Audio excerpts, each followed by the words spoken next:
Hello students, welcome to Unacademy. और आज हम लोग पढ़ने वाले हैं एक नया टॉपिक केमिकल थर्मोडायनामिक्स का लेक्चर नंबर 08 में। इस लेक्चर में हम लोगों को आज सीखनी है कुछ नई बातें, जैसे सेकंड लॉ ऑफ थर्मोडायनामिक्स।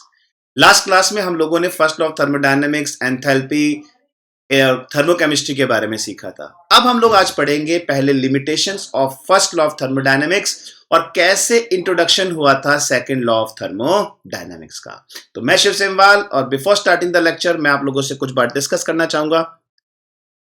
आइए बच्चे लोग, अगर आप लोगों ने अभी तक अन अकेडमी की लर्निंग ऐप इंस्टॉल नहीं की है तो आप यहां से इंस्टॉल कर सकते हैं। इंस्टॉल करने के बाद आप यहाँ पे जाएंगे प्लस में, और प्लस से जाएंगे आप सीधा नीट यूजी, और नीट यूजी से आपको मिलेगा सीधा यहाँ पे सब्सक्रिप्शन। ठीक है, इसके बाद ये हमारा एक कोर्स कोड है शिव लाइव। ये कोड आपको यूज करना है। ये कोड यूज करने के क्या बेनिफिट्स हैं ये मैं आपको बताऊंगा। और चलो, कोर्स बेनिफिट को स्टार्ट करने से पहले अन अकेडमी नंबर 1 प्लेटफॉर्म है ऑनलाइन टीचिंग का। यहाँ पे one of the best faculties पढ़ा रहे हैं, one of the best faculties. जिस फैकल्टी से आप पढ़ना चाहें आप उनसे पढ़ सकते हैं, वो ऑप्शंस भी हैं। हमारे प्लस कोर्स होते हैं, स्पेशल क्लासेस होती हैं हमारी, और हमारी क्विजेज होती हैं। उसमें आप अगर आप उसमें देखेंगे स्पेशल क्लासेस में हमारे लेडर बोर्ड होते हैं। जो टॉपिक्स आपको फेवरेट है, जो आपको पसंद है, जो आपको बिल्कुल नहीं आता समझ में, या जिनको आप बहुत टाइम से सीख नहीं पा रहे हैं, उनको भी आप कर सकते हैं, प्लस कोर्सेज ले सकते हैं, स्पेशल क्लासेस में सीख सकते हैं आप उसको। ठीक है, और उसमें जब हम क्वेश्चंस कराते हैं तो लेडर बोर्ड होता है, जिसमें हम लोग एक क्वेश्चन देंगे आपको, उसमें ऑप्शंस रहेंगे। तो मान लीजिए ABCD, उसमें लेडर बोर्ड का प्रॉपरली यूज कर सकते हैं। तो ये अन अकेडमी के कोर्सेज को ज्वाइन करने के बेनिफिट्स हैं। ठीक है, ये मुझे बोलने की जरूरत नहीं है कि अन अकेडमी में one of the best faculties हैं। वो आप जाके देख सकते हैं, खुद भी ट्राई करके देख सकते हैं, आप क्लासेस में भी देख सकते हैं आप। ठीक है, मेन चीज है plus course and special course.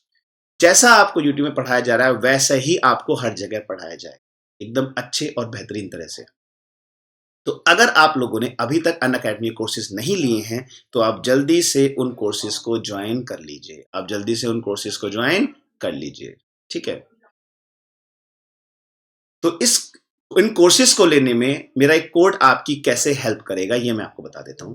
तो बच्चे लोग, ये यहाँ पे कोर्सेज हैं 1 month, 3 month, 6 month, 12 month and 24। ठीक है, अब यहाँ पे जो कोर्स है 12 मंथ का, ये है for class 12th and droppers के लिए। जो 24 मंथ का कोर्स है वो है class 9th, 10th and 11th के। अब अगर आप मेरे इस कोड का यूज करते हैं तो आपको मिलता है discount. For 1 year after discount आपको देना होगा 34,200 रुपीज, एंड फॉर 24 मंथ्स मतलब फॉर 2 ईयर आपको देना होगा 58,500 रुपीज आफ्टर डिस्काउंट। तो अगर आप लोगों ने अभी तक इन कोर्सेज को ज्वाइन नहीं किया है तो आप बहुत जल्दी से इन कोर्सेज को ज्वाइन कर। ये बात भी आपको पता होगी, one of the best faculties जो है इंस्टीट्यूट के, कोटा के सारे फैकल्टीज हम लोगों से कनेक्टेड हैं अन अकेडमी में। ठीक है, नंबर 1 प्लेटफॉर्म है। बहुत जल्दी, अगर आप लोगों ने कोर्सेज नहीं लिए तो जल्दी से कोर्सेज ले लीजिए। मैंने आपको बता दिया, यहाँ पे डिफरेंट टाइप के कोर्सेज चलते रहते हैं। प्लस कोर्सेज हैं, स्पेशल क्लासेज हैं, क्विजेज हैं, आपके डाउट सेशंस होंगे, लाइव डाउट सेशंस होंगे जिसमें अपने डाउट्स पूछ सकते हैं आप। ठीक है, इतनी सारी फैसिलिटीज आपको एक ही जगह मिल रही है, तो आपको ऐसा एकदम क्लियरिटी के साथ आपके डाउट खत्म होंगे। ठीक है, चलिए तो स्टार्ट करते हैं हम आज का लेक्चर। तो लेक्चर था पहले सेकंड लॉ ऑफ थर्मोडायनेमिक्स में। ठीक है, तो सेकंड लॉ ऑफ थर्मोडायनेमिक्स को स्टार्ट करने से पहले हम लोग स्टार्ट करते हैं कि सेकंड लॉ ऑफ थर्मोडायनेमिक्स कैसे इंट्रोड्यूस हुआ। सेकंड लॉ ऑफ थर्मोडायनेमिक्स आया कैसे। बहुत इंटरेस्टिंग कहानी है, बहुत ही बढ़िया चीज है इसमें। तो पहले हम ये देखते हैं कि आखिर आखिर फर्स्ट लॉ ऑफ थर्मोडायनेमिक्स की क्या कमियां थी जो बता नहीं पाया था, तो सेकंड लॉ ऑफ थर्मोडायनेमिक्स को आना पड़ा। तो आइए पहली एक लाइन पढ़ते हैं। पहला जो मैंने लिखा हुआ है वो बोलता है, first law gives definite relationship between the heat absorbed and work done by the system in a given process, but it does not tell about the direction of flow of heat. ठीक है, मतलब बहुत ऐसा नहीं, उसने कहा कि भाई direction of flow of heat नहीं दी। तो कोई बोलेंगे सर इसका मतलब क्या है। भाई एक बात बताओ, मैं आपसे बोलूं कि जो हीट है, heat can flow from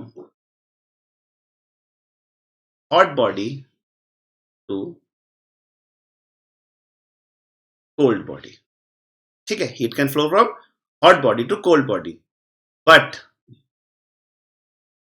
heat cannot flow.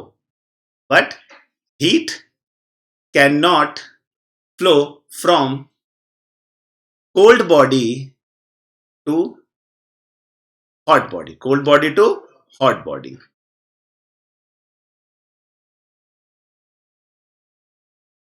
Cold body to बच्चा लोग हॉट बॉडी.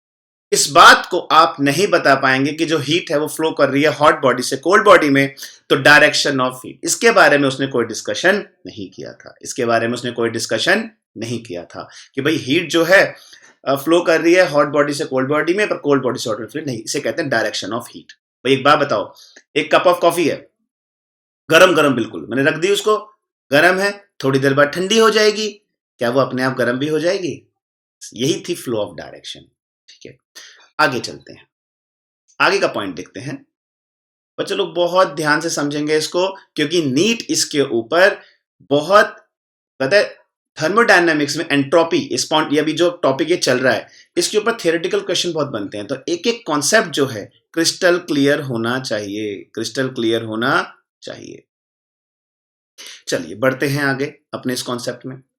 मैंने आप लोगों से बोला कि यहां पे हीट के फ्लो के बारे में नहीं पता लगा. अब आते हैं हम लोग किसके बारे में, सेकंड पॉइंट के. इसने हमें नहीं बताया फिजिबिलिटी के बारे में. किसके बारे में नहीं बताया? फिजिबिलिटी के बारे में, स्पॉन्टेनिटी के बारे में. अब ये क्या होती है फिजिबिलिटी, स्पॉन्टेनिटी? इसने कहा कि भाई energy can neither be created nor be destroyed. किसी भी प्रोसेस में energy can neither be created nor be destroyed. But क्या जो केमिकल चेंज तुम कर रहे हो, क्या तुम जो प्रोसेस कर रहे हो वो होगा भी कि नहीं होगा? भाई बात बिल्कुल सही है कि भाई किसी energy of an isolated system, energy of an isolated system remains constant. बिल्कुल सही बात है, वाजिब बात है कि कांस्टेंट रहेगी during a specific change of state. But उसने नहीं बताया कि जिस रिएक्शन में या जिस केमिकल रिएक्शन में वो एनर्जी चेंज सेम रहेगा, क्या वो होगा भी कि नहीं होगा, क्या वो होगा भी कि नहीं होगा. यही प्रॉब्लम थी.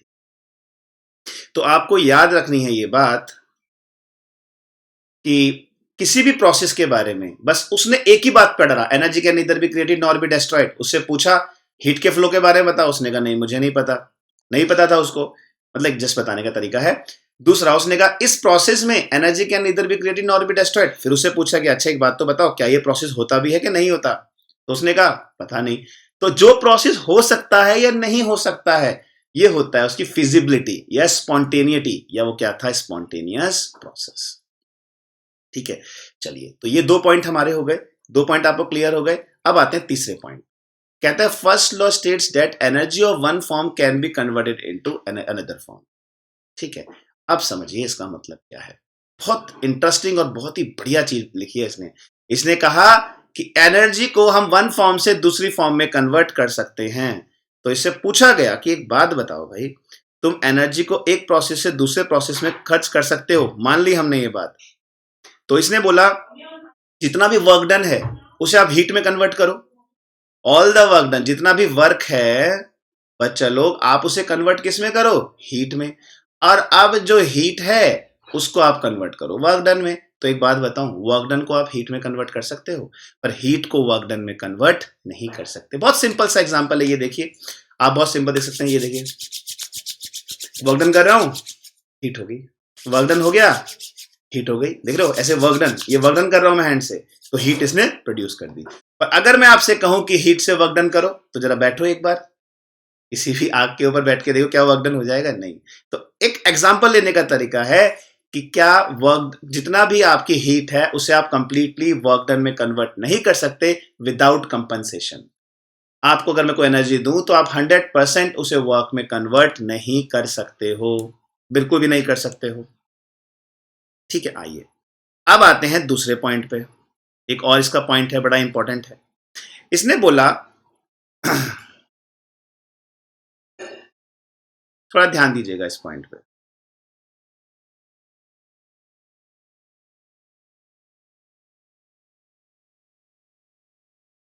यहां पे इस पॉइंट को लिख देते हैं.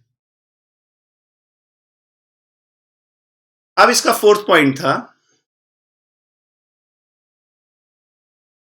बच्चा लोग कि all natural processes are irreversible in nature.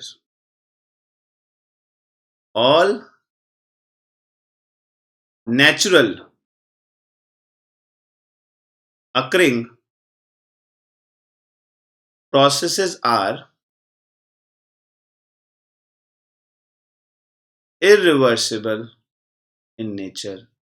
अब बच्चों लोग ये पता है एक टर्म है जो यूज होगी केमिकल इक्विलिब्रियम में भी, सिखाया था ना आपको मैंने फर्स्ट लेक्चर में, केमिकल थर्मोडायनेमिक्स लेक्चर नंबर 1 में, रिवर्सिबल और इरिवर्सिबल में। उसने कहा भाई जो नेचुरल अकरिंग प्रोसेस है वो सारे कैसे होंगे, इरिवर्सिबल नेचर के होंगे। ठीक है, ये बात पे वो नहीं बोल पाया था। दूसरी बात इसने बोला, एक बात और बोली, ये बात वो बोल ही नहीं पाया था, मतलब इस बात को एक्सप्लेन ही नहीं कर पाया था कि भाई जितने भी नेचुरल अकरिंग प्रोसेस है कैसे हैं, इरिवर्सिबल। उसके बाद आया मेन टॉपिक जहां पे ये सारी की सारी कहां कंबाइन। इसने बोला भाई 100%, जैसे कि इरिवर्सिबल प्रोसेस का मतलब क्या है, एक बात बताओ, ये बात समझ लीजिए एक बार कि all natural occurring process are irreversible nature. इस बात के बारे में वो नहीं बोल पाया था कुछ भी। अब इरिवर्सिबल का मतलब क्या है, सोचो वाटरफॉल है, पानी का नीचे गिर रहा है, कितना मजा आ रहा है, क्या वो वापस जाएगा ऊपर, नहीं जा सकता जब तक कि आप उसमें एनर्जी खर्च ना करो। ठीक है, तो all natural occurring process are irreversible in nature. अब अगर मैं आपसे बोल लूं कि एक वेसल लीजिए, उसमें पानी डालिए और डाल दीजिए उसमें इंक, तो स्पॉन्टेनियस हो गया। अब जब वापस में आपने किया, क्या उसे वापस निकाल सकते हो, नहीं, तो एक बार स्प्रेड आउट हो गई तो हो गई। तो उसने बोला all natural occurring process are irreversible in nature.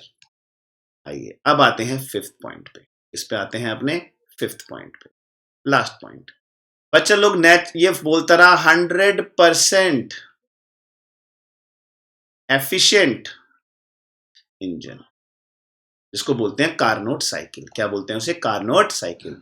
इसने कहा फर्स्ट ऑफ थर्मोडायनामिक्स ने कि आप 100% एफिशिएंट इंजन बना सकते हो, कि मतलब मैं आपको कहूं कि भाई हीट दे दो, वो 100% कन्वर्ट कर देगी किसमें, वर्क डन में। वो एक ही बात हो गई, मतलब इस बारे में वो नहीं बोल पाया था कि हीट को कंप्लीटली कन्वर्ट कर रहा था वो किसमें, वर्क डन में। किसमें कन्वर्ट कर रहा था वो, वर्क डन में।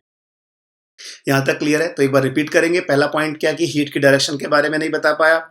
दूसरा पॉइंट ये क्या था आपका, हीट की डायरेक्शन के बारे में बच्चा लोग नहीं बता पाया। दूसरा पॉइंट वो नहीं बता पाया कि कोई भी प्रोसेस होगा कि नहीं होगा, उसके होने की पॉसिबिलिटी क्या है, होगा कि नहीं होगा। अब आते हैं थर्ड पॉइंट पे। उसने कहा कि जितनी भी जो हीट है उसको आप वर्क डन में कन्वर्ट नहीं कर सकते हो। इसने तो कहा था कर सकते, इसने कहा भाई एनर्जी के वन फॉर्म से दूसरे फॉर्म में कर सकते हो। तो इससे पूछा गया कि देख भाई मैंने ऐसे हाथ को रब किया, वर्क डन किया, हीट प्रोड्यूस हो गई, पर हीट से वर्क डन में कन्वर्ट नहीं होता है। Fourth, all natural occurring process are irreversible, इसके बारे में कुछ नहीं बोल पाया था, एग्जांपल दिया वाटरफॉल गिरा। और फिफ्थ इसने दिया था 100% एफिशिएंट इंजन। अब ये बातें प्रूफ नहीं तो हमें ही पता है कि 100% एफिशिएंट इंजन कैसे बन सकता है, कि आप जितनी हीट दे रहे हो पूरा का पूरा वर्क डन में वो कन्वर्ट हो रहा है। ठीक है, चलिए आगे बढ़ते हैं। हमें क्या क्या दिया सेकंड लॉ ने, तो उसने बोला सेकंड लॉ ने कि सेकंड लॉ आपको पहले बता देगा कि डायरेक्शन जिसमें एनर्जी ट्रांसफर हुई है, पहली बात। ये आपको बताएगा कि कोई भी weather a given process can occur spontaneously और नॉट, मतलब फिजिबिलिटी बताएगा कि क्या वो प्रोसेस होगा कि नहीं होगा, वो प्रिडिक्ट करेगा। दोनों पॉइंट है देखो, पहले दोनों पॉइंट को क्लियर कर दिया, फर्स्ट और सेकंड को। अब थर्ड पॉइंट बोला it help us to know the equilibrium conditions of chemical reaction. बच्चों लोग ये जो पॉइंट है ना, to help us to know the equilibrium condition, ये भी हमें बताएगा। आप कहोगे सर इक्विलिब्रियम, तो आप लोग इसे देख रहे होंगे तो आप बोलेंगे सर इक्विलिब्रियम तो नाम ही पहली बार दिख रहे हैं। तो नेक्स्ट चैप्टर हमारा केमिकल इक्विलिब्रियम होगा, वहां पे हम समझेंगे इस बात। ठीक है, fourth point and the most important, उसने कहा भाई देखो 100% एफिशिएंट इंजन तो होता नहीं है, पर कितना हीट वर्क डन में कन्वर्ट होता है उसके बारे में ये आपको बताएगा। ठीक है, चलिए आगे बढ़ते हैं। इस पॉइंट के बाद, अब इस पॉइंट के बाद हमारे लिए सबसे इंपॉर्टेंट हो गया है सेकंड लॉ ऑफ थर्मोडायनामिक्स का स्टेटमेंट जानना।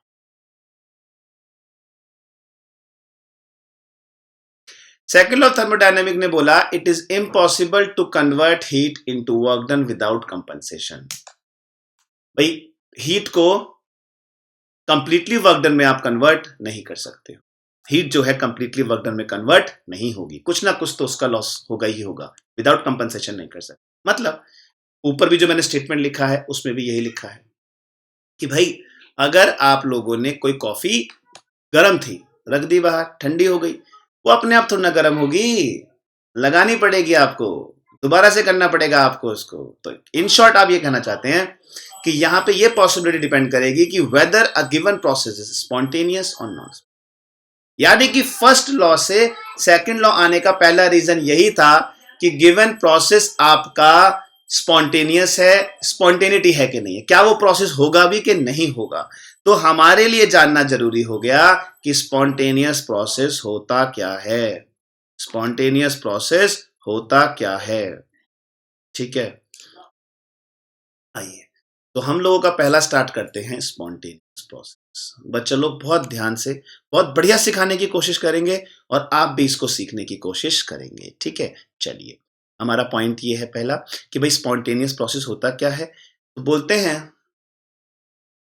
A process which has a tendency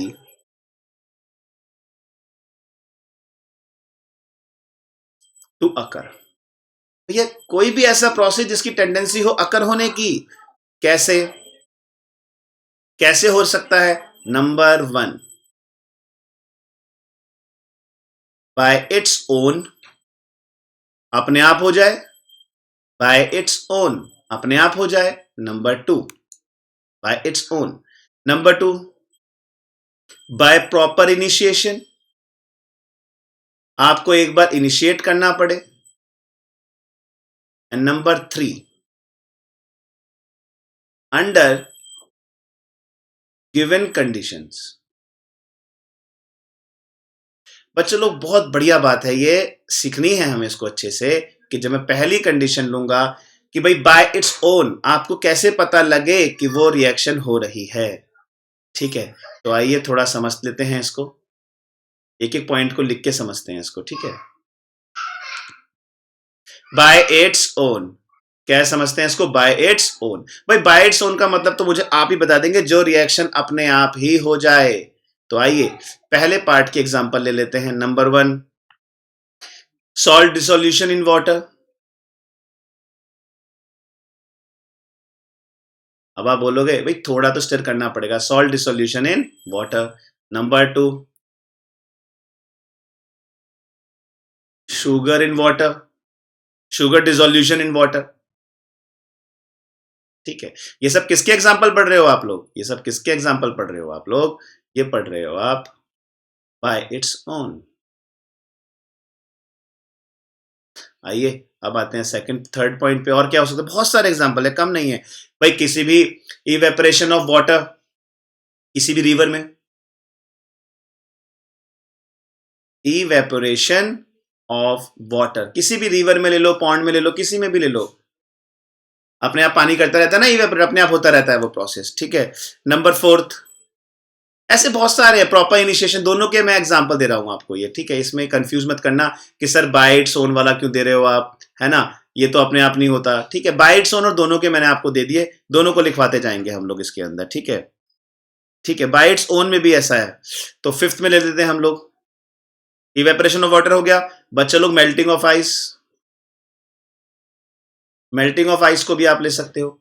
देखा ना, मेल्टिंग ऑफ आइस कैसे होता है आपका, अंडर गिवन कंडीशन हो जाता है, कोई कंडीशन देगा उसमें हो जाता है। ठीक है, अब आप देख सकते हो फिफ्थ, हीट फ्लो करती है हाई टेम्परेचर से लो टेम्परेचर पे अपने आप, फ्लो ऑफ हीट। रीजन क्या लिखोगे, from high temperature to low temperature. Number six, diffusion of gas, diffusion of gas कैसे करोगे डिफ्यूजन ऑफ गैस, सेम बच्चे लोग, from high pressure to low pressure.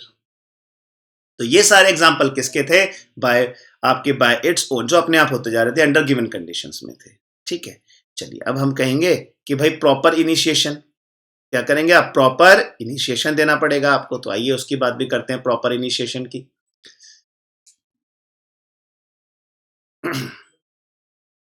बच्चे लोग पहचानना सीखना बस इसको, by proper initiation, by proper initiation. बहुत इजी है बच्चे लोग। पहली चीज अगर आप ध्यान दें और आपको पता हो तो बच्चे लोग H2 plus O2 give H2O। अब ये रिएक्शन पता है कब होती है, जब आप दोगे इसमें, ये है गैसियस फेज में, ये है गैसियस फेज में, ये है लिक्विड फेज में। ये रिएक्शन तभी होगी जब आप इसको दोगे इलेक्ट्रिक स्पार्क। होगी नहीं तो हुआ ना proper initiation. Number 2, calcium carbonate बच्चा लोग सॉलिड, हीट करोगे तभी बनाएगा कैल्शियम ऑक्साइड प्लस CO2। कुछ भी, मतलब ये सारे एग्जांपल थे कि जहां पे आपको, ये है आपके प्रॉपर इनिशिएशन। क्या है आपके ये क्या है आपका प्रॉपर इनिशिएशन। ये हीट क्या है आपका प्रॉपर इनिशिएशन। समझ में आया करे, अदरवाइज ये प्रोसेस नहीं होंगे, अदरवाइज ये प्रोसेस नहीं हो। तो बच्चे लोग ये आपने सीखा स्पॉन्टेनियस प्रोसेस, और ये आपने सीखा किस किस तरीके से ये तीनों बातें बच्चे लोग आपको याद होंगी। ठीक है, चलिए आगे बढ़ते हैं। अब हम आते हैं नॉन स्पॉन्टेनियस प्रोसेस, क्योंकि हमें तो दोनों ही पता होना चाहिए। तो इसमें उल्टा है उसका, सीधा vice versa. A process which has no tendency to occur। उसकी टेंडेंसी नहीं होती अकर। कैसे नहीं होती अकर, आप दोनों में से कोई भी पॉइंट लिख लो भाई, ना तो वो अपने आप होगा और ना वो बच्चा लोग किसी प्रॉपर इनिशिएशन के साथ होगा। ना तो वो अपने आप होगा, ना वो किसी इनिशिएशन के साथ होगा। आइए देख लेते हैं। Number 1, to occur on its own, और ना ही वो होगा after proper initiation, after proper initiation. ठीक है, बट कब तक नहीं होगा, अनलेस अ कंटिन्यूअस या external energy is applied to it. Except तब तक नहीं होगा जब तक आपने एक्सटर्नल एनर्जी सप्लाई नहीं की है। Unless external energy is supplied, तब तक नहीं होगा। आइए एग्जांपल लेते हैं। एक बात बताओ, पानी जो है ऊपर हाइट से नीचे गिर रहा है, अच्छी बात है, उसे वापस लेके जा सकते हो, बट एक्सटर्नल फोर्स लगा के। कोई फोर्स लगा के तो हम उसे कर सकते हैं, कोई एक्सटर्नल एजेंसी। कई बुक्स ना, जो कई बुक्स होती हैं बच्चे लोग ध्यान रखना, वो यहाँ पे टर्म यूज करती हैं एक्सटर्नल एनर्जी की जगह एक्सटर्नल एजेंसी। वो फोर्स की बात ही कर रही होती है, तो यहाँ पे लिख देते हैं एक्सटर्नल एजेंसी। वो तो उसको अप्लाई करनी ही होगी, उससे पहले वो ये सब चीजें नहीं कर सकता है। ठीक है, दूसरी बात, एक बात बताओ, कप ऑफ कॉफी है, गर्म है, क्या हो गया है, ठंडा हो गया है। क्या हो गया है, ठंडा हो गया है। तो भाई ठंडा हुआ कैसे, अपने आप ही लॉस कर गई। अब उसको आप गर्म कैसे करोगे, जब तक आप उसे गैस के बर्नर के ऊपर नहीं रखोगे तभी तो गर्म होगा, ऐसा तो ना गर्म होगा।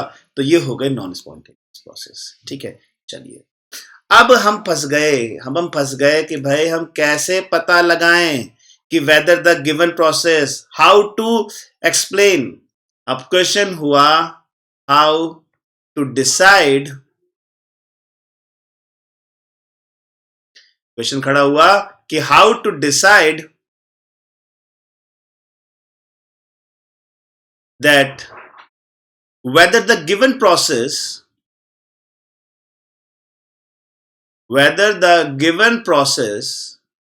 is spontaneous और नॉन स्पॉन्टेनियस। अब हमारी लड़ाई यहां पे हो गई कि भाई अब हम कैसे बताएं कि प्रोसेस जो है वो स्पॉन्टेनियस है या फिर नॉन स्पॉन्टेनियस है। तो उसके लिए उसने क्या किया, 3 क्राइटेरिया बनाए सेकंड लॉ ने। सेकंड लॉ ने बताया कि हाँ मैं बताऊंगा, यही बताएगा आपको सेकंड लॉ। सेकंड लॉ बताएगा आपको कि भाई weather a given process is spontaneous और नॉन स्पॉन्टेनियस, ये कहानी वो आपको बताएगा। ठीक है, बट अब यहां पे एक सवाल और उठता है कि भाई कैसे बताएगा। तो उसने 3 क्राइटेरिया बनाए इसके। पहला criteria, second criteria and third criteria. उसका पहला क्राइटेरिया था डेल्टा एच, उसका दूसरा क्राइटेरिया था delta S and third criteria था डेल्टा जी। अब आप बोलोगे सर ये कौन सी टर्म है, तो डेल्टा एच आप पढ़ चुके हो, enthalpy change, delta S is entropy change and delta G is Gibbs free energy. क्या बोलते हैं इसको, गिब्स फ्री एनर्जी। ये 3 क्राइटेरिया उसने बताया कि हम इनसे डिसाइड करेंगे कि भाई प्रोसेस स्पॉन्टेनियस है या नॉन स्पॉन्टेनियस। अब याद रखिएगा कि अगर आपको थोड़ा सा हो मेरे लेक्चर नंबर 1 के बारे में, तो मैंने आपको लिखवाया था एक्सटेंसिव प्रॉपर्टी और इंटेंसिव प्रॉपर्टी के बारे में। वहां मैंने ये टर्म लिखवाई थी आपको, वहां मैंने बच्चे लोग आपको ये टर्म्स लिखवाई थी और बोला था कि आगे जाके डिस्कस होंगी, आगे जाके डिस्कस होंगी। तो आइए अब हम डिस्कस करते हैं पहला क्राइटेरिया। कैसे डिस्कस करते हैं पहला क्राइटेरिया। ठीक है, तो आइए पहला क्राइटेरिया क्या है आपका, डेल्टा एच। उसने कहा कि डेल्टा एच अगर नेगेटिव होगा तो प्रोसेस आपका स्पॉन्टेनियस होगा। कैसा होगा प्रोसेस, उसने कहा कि अगर डेल्टा एच नेगेटिव होगा तो प्रोसेस कैसा होगा, स्पॉन्टेनियस होगा। उसने कहा हर सिस्टम जो है जो एनर्जी को रिलीज करना चाहता है वो कैसा होगा, स्पॉन्टेनियस होगा। मतलब इसको आप एक बात बोल सकते हो कि energy of a system decrease, मतलब हम ब्रैकेट में लिख देते हैं इस बात को कि tendency to lower its energy, tendency to lower its energy means energy of the system decreases. हम एग्जांपल ले लेते हैं, ये है रिएक्टेंट और ये है प्रोडक्ट। इसने यहां पे हीट रिलीज कर दी, मान लो कुछ भी x kilo joule, x kilo joule. तो इसका मतलब जानते हो क्या है, इसका मतलब हुआ बच्चों हीट एनर्जी जो है, एनर्जी क्या हुई है, रिलीज हुई है, एनर्जी रिलीज हुई। डेल्टा एच कैसा है, -x किलो जूल है। तो कहना चाहता है कि प्रोसेस में यहां पे हीट जो है रिलीज हुई है, तो डेल्टा एच क्या हो गया आपका, नेगेटिव हो गया। बहुत सारे एग्जाम्पल हैं, बहुत सारे एग्जाम्पल हैं। मैंने आपको क्या बोला, H2+O2 का ले लो, H2+O2 का एग्जाम्पल ले लो आप। ठीक है, H2+O2 क्या है आपका, वाटर बनाएगा, एनर्जी रिलीज होगी। Carbon plus oxygen, carbon every combustion reaction. भाई हमने तो पढ़ा था ना एक्सोथर्मिक प्रोसेस के बारे में, अगर याद होगा आपको, याद कीजिए वो प्रोसेस मैंने क्या बताया था आपको। मैंने आपको बोला था एक्सोथर्मिक प्रोसेस, क्या बताया था मैंने आपको बच्चों लोग अपने लेक्चर में, कॉम्बिनेशन एंड कंबशन रिएक्शन। आप मेरा देखेंगे एंथैल्पी वाला, हीट ऑफ रिएक्शन वाला, वहां मैंने इसको अच्छे से एक्सप्लेन किया हुआ है। और मैंने आपको बोला था ये बात एक लेक्चर में कि every combination and combustion reaction are exothermic except the combustion of nitrogen. अब अचानक से क्या हुआ कि भाई आपने तो कहा कि all exothermic process are spontaneous. उसने तो बोल दिया कि भाई जो एक्सोथर्मिक प्रोसेस होंगे वो सारे के सारे स्पॉन्टेनियस होंगे।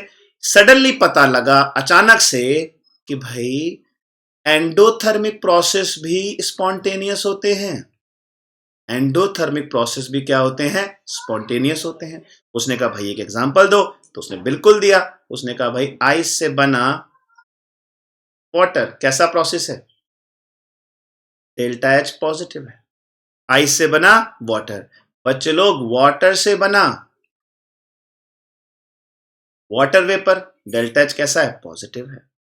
ठीक है, तो ऐसे एक एग्जाम्पल नहीं है, ऐसे बहुत सारे एग्जाम्पल हैं। एक आप ऑर्गेनिक में आगे जाके सीखोगे, एस्टेरिफिकेशन एक प्रोसेस होता है, एस्टेरिफिकेशन। ये तीनों के तीनों प्रोसेस में आपका जो कैसे हैं, एंडोथर्मिक हैं। और इन सारे प्रोसेस में ये भी कैसे निकले, सारे के सारे प्रोसेस ये निकले बच्चे लोग स्पॉन्टेनियस। इसका मतलब ये क्राइटेरिया भी फेल हो गया, ये क्राइटेरिया भी क्या हो गया, फेल हो गया। अब भाई इस क्राइटेरिया को हम कैसे सीखें, हमारा तो ये क्राइटेरिया भी फेल हो गया। तो उसको लगा कि जरूर कुछ ऐसा हुआ होगा कि प्रोसेस जो है हमारा होना तो चाह रहा होगा, बट कुछ एक फैक्टर हम लोग भूल रहे होंगे। तो उसने कहा ठीक है, पहला फैक्टर हमने देखा, ये पहला फैक्टर क्या देखा हमने कि आपका जो फैक्टर टेंडेंसी, जो हमने यहाँ पे डेल एच में देखा लोअर एनर्जी, हमने पहला फैक्टर क्या कंसिडर किया, यहाँ पे लिख देते हैं डेल्टा एच। जो डेल्टा एच है, आप जब डेल्टा एच के फैक्टर को ले रहे थे, ये था आपका फर्स्ट फैक्टर। फर्स्ट फैक्टर क्या लिया बच्चों लोग आपने, डेल्टा एच। तो डेल्टा एच का मतलब जानते हैं, टेंडेंसी, ऊपर लिखा हुआ है नीचे मैंने, tendency to lower its energy. ये था हमारा पहला फैक्टर। अब आते हैं दूसरे फैक्टर। अब दूसरा फैक्टर हमारा है कि भाई आपने क्या किया कि इसके जो है tendency to lower its energy. अब हम आते हैं कि दूसरा फैक्टर क्या हो सकता है, वो भी कंसिडर करना पड़ेगा। दूसरा फैक्टर था tendency to acquire maximum randomness, maximum. अब सिस्टम जो है क्या करना चाहता है, रैंडमनेस करना चाहता है। एक बात बताऊं मैं आपको, दो चीज होती हैं। हर सिस्टम कहते हैं बिगड़ना बहुत आसान होता है, बिगड़ने के बहुत तरीके होते हैं और सुधरने का एक ही तरीका होता है, शरीफ की तरह अच्छे से रहो। तो उसने कहा कि टेंडेंसी जो होती है वो जो है सिस्टम जो है अपने आप को, मतलब इन शॉर्ट आप ये भी कह सकते हो, समझाते हैं इसको, थोड़ा एक्सप्लेन करते हैं कि सिस्टम जो है ना उसके पास दो ऑप्शन है, या तो वो ऑर्डर को फॉलो करे या वो डिसऑर्डर हो जाए। अब ऑर्डर का मतलब क्या होता है, ऑर्गेनाइज्ड, और डिसऑर्डर क्या होता है, डिसऑर्गेनाइज्ड। भैया हमें सुधरना है, बिगड़ने के चांसेस ज्यादा होते हैं, बोलते हैं ना घर में तुम्हारे बिगड़ने के चांसेस बहुत ज्यादा है। तो बिगड़ने के 10 तरीके हैं और ऑर्डर ऑर्गेनाइज होने का एक ही तरीका है कि सब गलत चीज मत करो, कोई भी मतलब शैतानी मत करो, शरारत मत करो, एक ही तरीका है ना। पर डिसऑर्डर, डिसऑर्गेनाइज होने के तो बहुत सारे तरीके हैं। तो उसने बोला tendency to acquire randomness, tendency to acquire randomness. जैसे आइस है, आइस से बन गया वाटर, आइस से क्या बन गया, वाटर। क्या बढ़ाया, रैंडमनेस बढ़ा दिया उसने। आइए एक बहुत ही बढ़िया एग्जांपल लेते हैं इसका। ये मेरे पास एक वेसल है, ठीक है, इन दोनों वेसल को मैंने कनेक्ट कर दिया, ये ऐसे है। और बच्चे लोग इसमें है गैस के मॉलिक्यूल, ये डाल दिए गैस के मॉलिक्यूल, इसमें भी गैस के मॉलिक्यूल है, गैस के मॉलिक्यूल। अब मैंने क्या किया, ये मैंने पार्टीशन बंद कर रखा है। अब मैंने बच्चे लोग क्या किया, ये पार्टीशन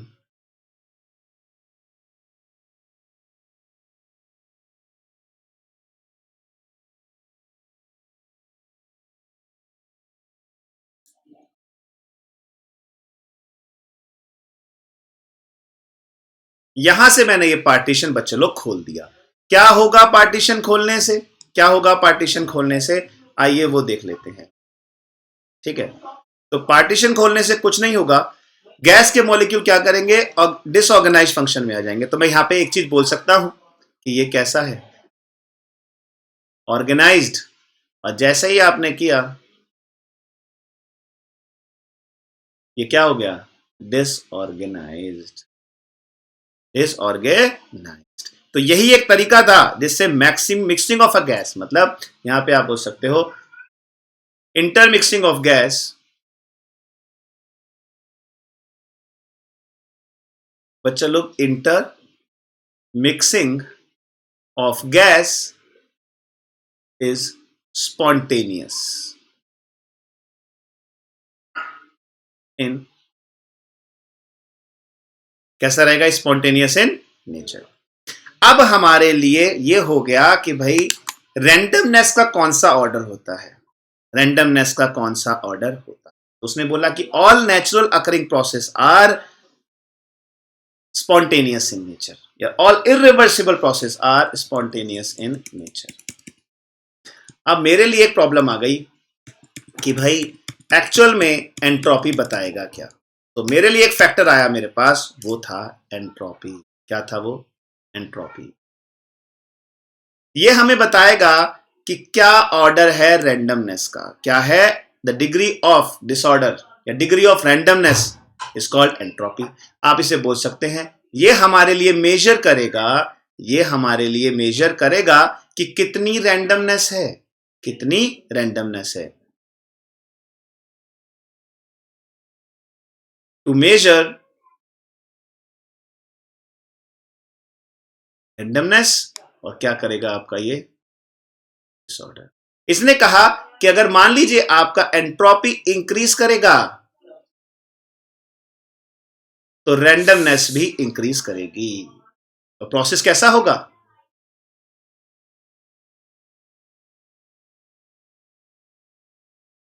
स्पॉन्टेनियस होगा। प्रोसेस कैसा होगा? स्पॉन्टेनियस होगा। रैंडमनेस बढ़ेगी तो प्रोसेस कैसा होगा?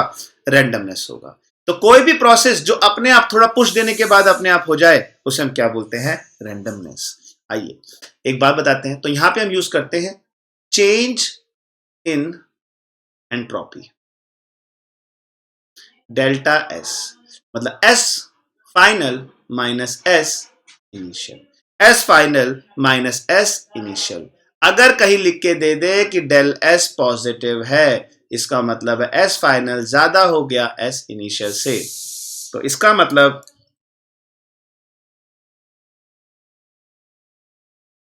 Randomness, randomness increases,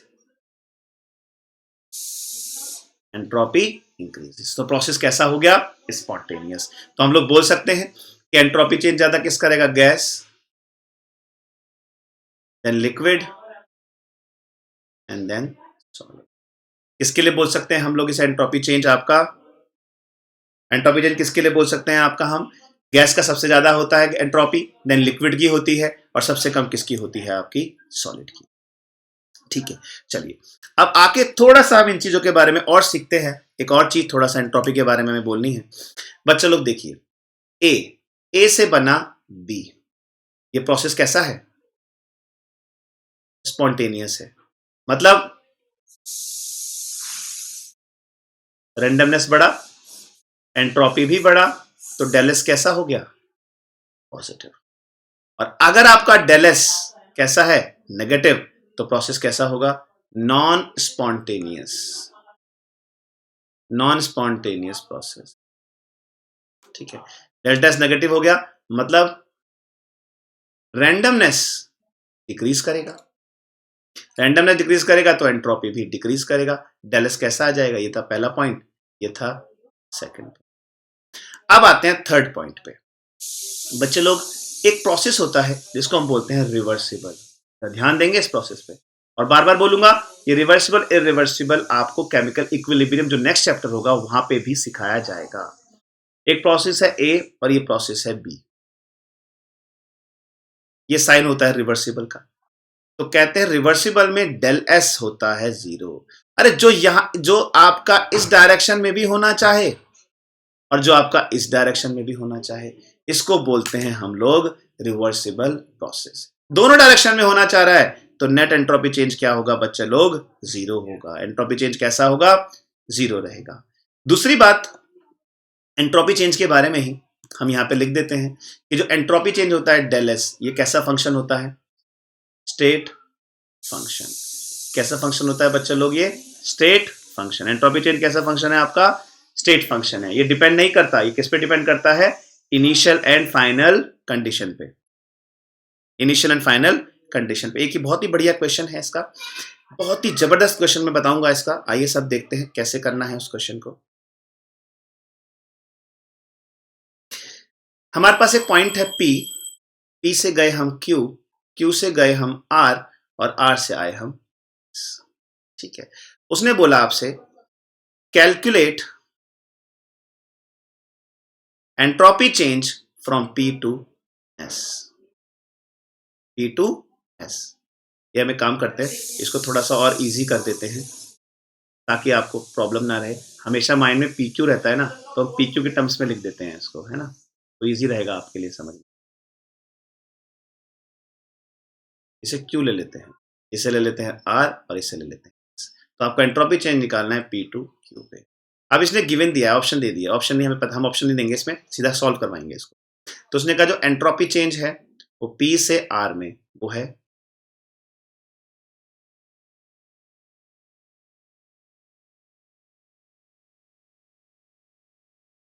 60 plus entropy change है R टू S, वो कितनी होगी आपकी प्लस 40, और एंट्रोपी जो है आपकी S से Q,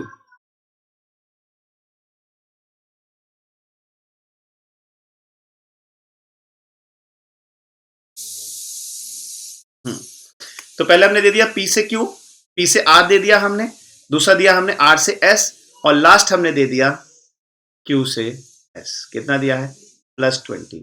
और हम यहां पे इसकी यूनिट लेते हैं EU, एंट्रोपी यूनिट, इसे बोलते हैं EU, entropy unit, entropy unit.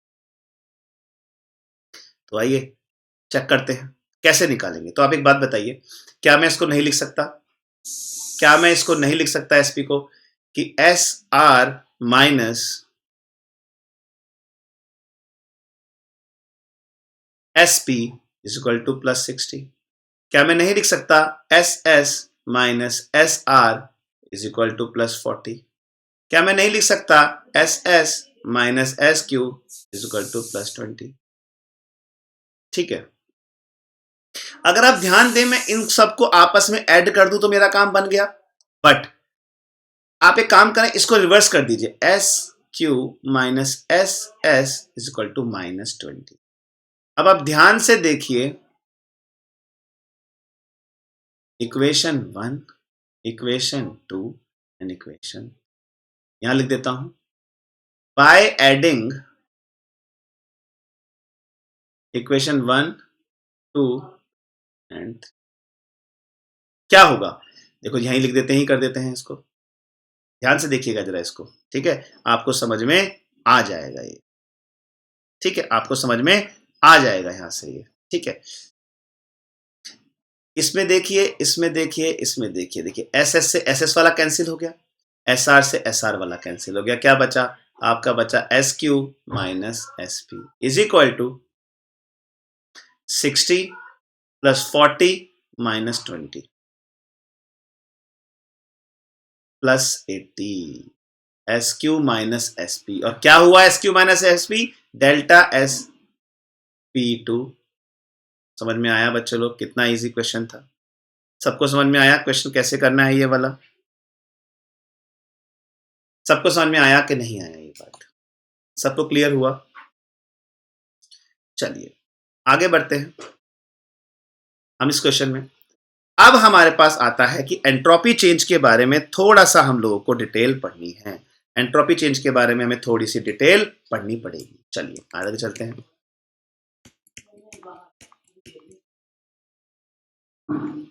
थोड़ा सा ये इस पॉइंट पे हम लोग ध्यान देंगे, डेफिनेशन ऑफ एंट्रोपी।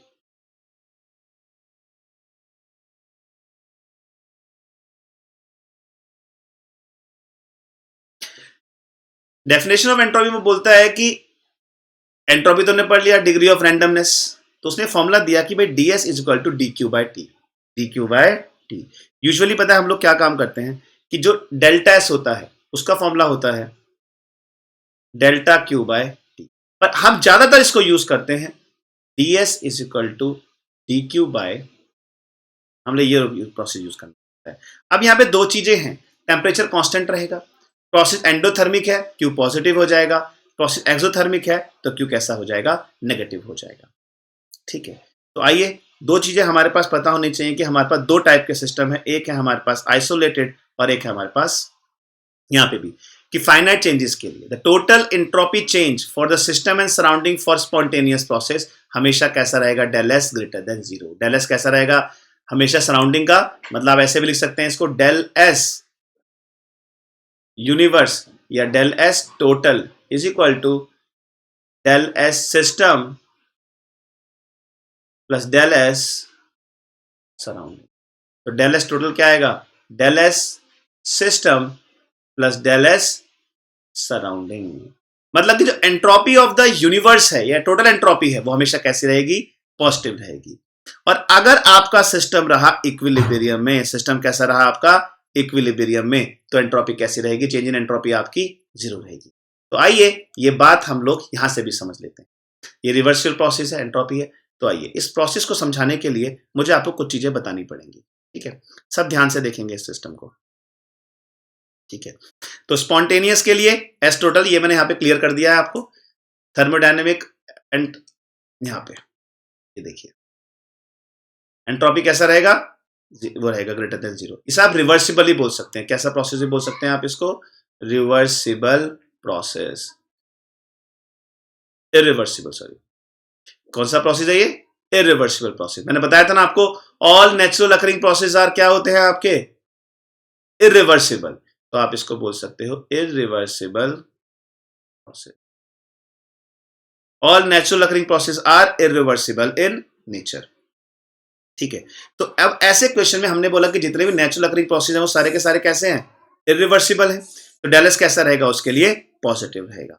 तो आइए अब आपको हम एक चीज दिखाते हैं रिवर्सिबल प्रोसेस में। मैंने जो स्टेटमेंट यहां पे लिखा है ना, ये इसको समझते हैं कि in reversible thermodynamic del S system क्या होगा? जीरो। आइए देखिए, मेरे पास एक ये सिस्टम है। ठीक है, इसने दोनों, ये आपका क्या हो गया? यहां पे हम मेंशन कर देते हैं इस बात को। बच्चा लोग, ये हो गया सिस्टम और बाहर क्या हो गया? सराउंडिंग। अब इसने क्या किया? क्यू हीट का एक्सचेंज किया। कितने का एक्सचेंज किया इसने? क्यू हीट का एक्सचेंज किया। तो आप मुझे बताइए सिस्टम का डेल्टा एस क्या होगा?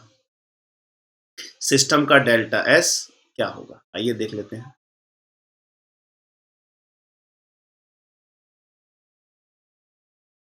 माइनस के क्यू बाई टी। हाँ, एक बात और है कि मैंने दोनों को सेम टेम्परेचर पे रखा है। किस पे रखा है? सेम टेम्परेचर पे, माइनस क्यू बाई टी। और अगर हम आपसे पूछें कि सराउंडिंग का क्या होगा, उसने हीट को एब्जॉर्ब किया है, तो प्लस क्यू बाई टी। अब आप मुझे बताइए कि डेल एस टोटल या del S universe minus Q by T and plus Q by T.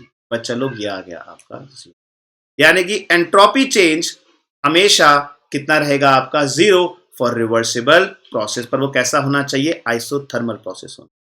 कैसा होना चाहिए? आइसो एट कांस्टेंट टेम्परेचर पे, रिवर्सिबल प्रोसेस।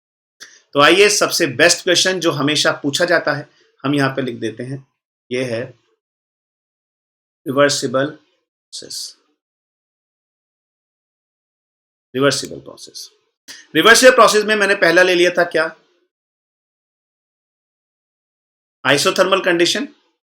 टेम्परेचर मैंने कैसा रखा था? कांस्टेंट। तो आपने देखा डेल एस सिस्टम क्या आया था?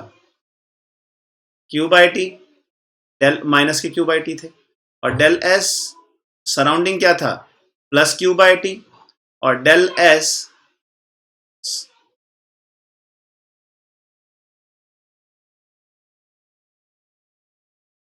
डेल एस टोटल क्या आएगा? Minus Q by T plus Q by T is equal to zero. अब यही बात मैं देखना चाहता हूं, बहुत इंपॉर्टेंट है, जरा ध्यान से देखिएगा, नीट के लिए बहुत ज्यादा पूछा जाता है ये। एडियाबैटिक, एडियाबैटिक प्रोसेस में no heat exchange, no heat exchange. अब आप देखिए नो हीट एक्सचेंज में आप इस बात को कैसे करेंगे? बहुत ध्यान से इस चीज को देखिए जरा एक बार। बच्चा लोग एक बात बताओ, आपने कहा कि नो हीट एक्सचेंज है, तो यहां पे क्यू क्या हो गया? जीरो। यानी कि डेल एस सिस्टम भी क्या होगा? जीरो। डेल एस सराउंडिंग भी क्या होगा? जीरो। डेल एस टोटल भी क्या रहेगा? One of the most important question, one of the most important question for NEET. Theoretical में पूछा जाता है रिवर्सिबल आइसोथर्मल प्रोसेस के लिए कि सिस्टम का, देखो यहां पे, इसमें अगर मैं यहां पे देखूं, यहां पे मैं लिखना चाहूं तो यहां पे लिखूंगा del S system is not equal to zero, del S surrounding is not equal to 0 and del S total 0. और यहाँ पे तो तीनों के तीनों ही 0 हैं। ये बात आपको हमेशा याद रखनी है, ठीक है। तो आइए इसके बाद हम पढ़ते हैं, हमने किसके लिए पढ़ा, रिवर्सिबल के लिए। अब हम पढ़ते हैं किसके लिए, इरिवर्सिबल प्रोसेस के लिए। कोई प्रॉब्लम नहीं है। इरिवर्सिबल प्रोसेस मैंने क्या कहा आपसे, ये सिस्टम है,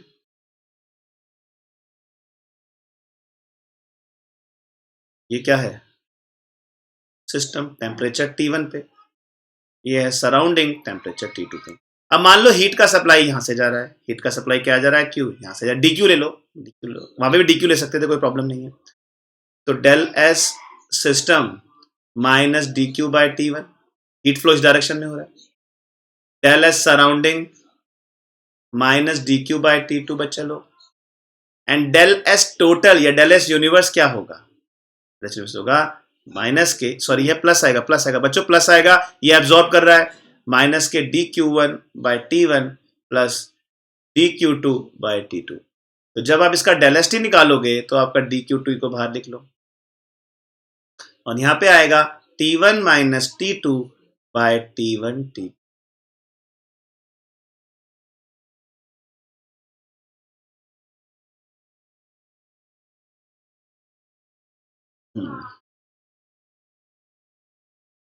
तो यहां पे क्या आया, D। इसका मतलब ये डेंट्रोपी इरिवर्सिबल प्रोसेस के लिए कैसी होती है, 0 से ग्रेटर देन होती है। ये भी कैसी रहेगी, 0। तो इसको भी 0 से ग्रेटर देन होना पड़ेगा, इसको भी 0 से ग्रेटर देन होना पड़ेगा। बच्चा लोग सबको समझ में आया कि नहीं आया, सबको क्लियर है। चलिए बच्चों लोग आगे बढ़ते हैं। तो बच्चों लोग ये थी हमारी एंट्रोपी, ये थी हमारी एंट्रोपी। अब यहां पे हमें एक चीज और सीखनी है, entropy change in different thermodynamic processes. अब थर्मोडायनेमिक प्रोसेस तो मैं आपको पढ़ा चुका हूं, कैसे, आइसोथर्मल, एडियाबैटिक, आइसोकोरिक, आइसोबारिक, वो सब पे हम लोग पढ़ेंगे। तो क्या करेगा, आपके पास एक आइडियल गैस ले लेगा और उसी कंडीशन प्रेशर, वॉल्यूम, टेम्परेचर को चेंज कर देगा। उसके लिए हमें निकालने हैं डिफरेंट फॉर्मूले। क्या निकालने हैं, डिफरेंट फॉर्मूले। तो बच्चे लोग आज जो मैंने आपको पढ़ाया, मैं होप करता हूं कि आप लोगों को आज का लेक्चर मेरा समझ में आया होगा।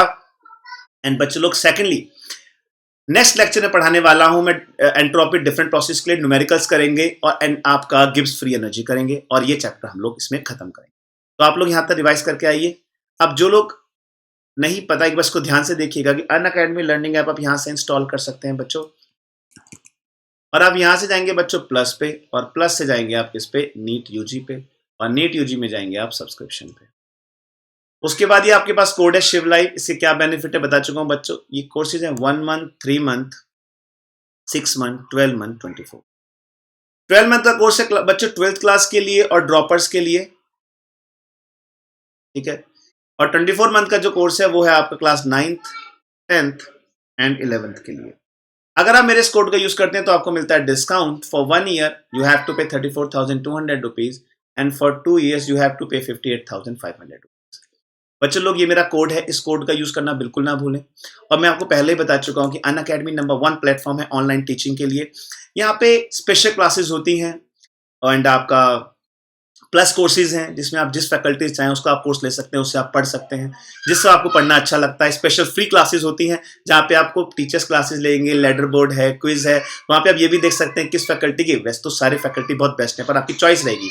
हर बच्चे का होता है ना, मुझे इसका समझ में आ रहा है, मुझे इसका समझ में आ रहा है, तो वहाँ पे आपके साथ ये सब चीज़ें रहेंगी, आप वो सब चीज़ें भी सीख सकते हैं। लेडर बोर्ड हैं, क्विजेज हैं ऑनलाइन, जिसमें आप लोग बच्चे डायरेक्टली आप टीचर्स के साथ इंटरेक्ट कर सकते हैं आप लोग इसको, ठीक है। तो बच्चे लोग ये सब चीज़ अगर आपने कोर्सेज ज्वाइन नहीं किए हैं तो आप जल्दी से कोर्सेज ज्वाइन कर लीजिए, ठीक है। Thank you very much. Next class में फिर मिलेंगे और हम पढ़ेंगे ये आपके एंट्रोपी के calculation of entropy in different thermodynamic processes and gives free energy. Thank you guys, bye bye, take care.